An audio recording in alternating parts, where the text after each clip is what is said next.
Do you ever wonder how we go about making rules changes, or what actually is done, what's caused to make rules changes? Believe it or not, there's a process. Like, for example, with NACHA, we first have to be able to identify the problem or the issue that's happening in the industry. Sometimes it takes a major event, like for example, the target data breach that makes us realize we need to have more strict rules or changes in the industry, like going to chip and pin, or more rules around data security. Sometimes it's just we start recognizing things or trends that are happening in the industry, and sometimes it's at the request of the industry itself, coming from people like you, the financial institutions and the processors that are out there. And what then happens is we, on your behalf, will submit that information to, like, say, NACHA. Let's go ahead and stick with ACH, that's the easy example to work with.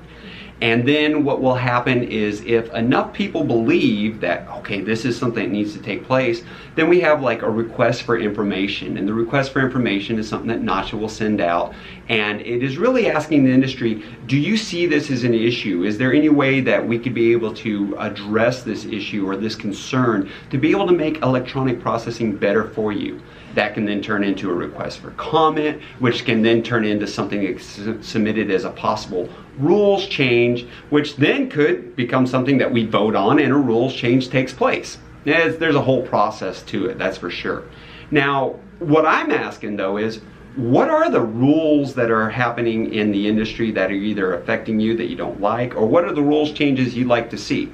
Like, in my personal opinion, not that of ePayResources, I would like to see that audits be performed by AAPs. Like, if I can make one rules change, again, Kevin Olsen, not that of ePayResources, I would have a rules change put into the rules book that said any ACH audit must be conducted by an AAP. Somebody who's certified, somebody who understands the rules, in my personal opinion, should be conducting that audit. Now, are there any rules changes that you would like to see in the industry? Is there anything that's affecting you? It's like, I don't like this, or any rule, I just don't understand this. Why do we have to have this rule? Where did it even come from?